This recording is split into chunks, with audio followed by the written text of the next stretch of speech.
Pat Tillman. Patrick Daniel Tillman was born to Mary and Patrick Tillman on November 6th of 1976 in San Jose, California.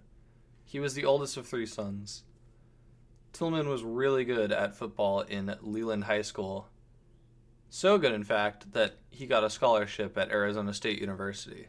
He won multiple awards and was even given the ASU Most Valuable Player of the Year award in 1997, as well as the Clyde B. Smith Academic Award in 1996 and 1997, the Sporting News Honda Scholar Athlete of the Year in 1997, and the 1998 Sun Angel Student Athlete of the Year.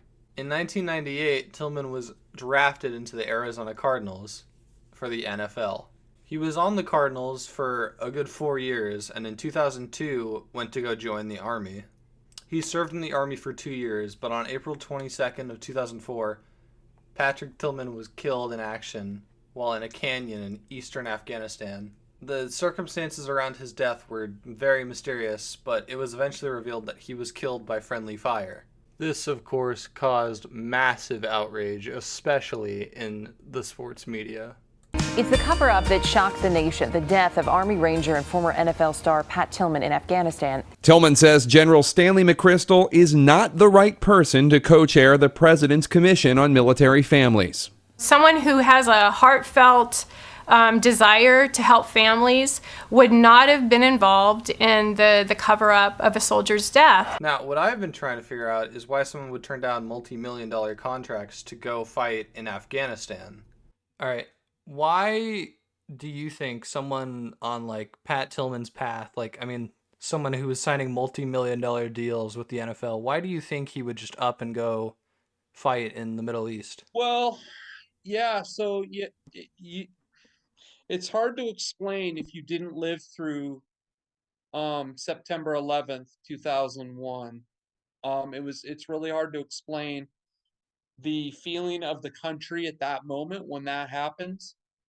And it wasn't, today you have a very divided country between Republicans and Democrats, and people always fighting and arguing and this and that. And it took an event like 9/11 to bring everybody together to say, hey,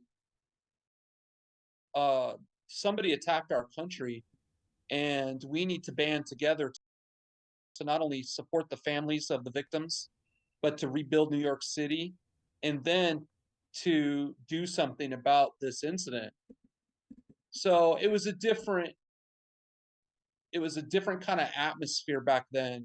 It's hard to explain the feeling, but you could easily, I mean, there was an uptick in the recruiting for all branches of service at that time. I mean, people that were doctors and all sorts of stuff volunteered to join the military to go serve their country. That is how motivated they were to do something about what happened. And you saw a lot of it in the East Coast because it affected their friends and family, but you did see it all across the country. So it's hard to explain how the atmosphere felt at the time, but there was a deep sense of unity and patriotism that made people join and serve. But with all that said, through all my findings, I think it's very clear that this man served his country and died a hero for his country.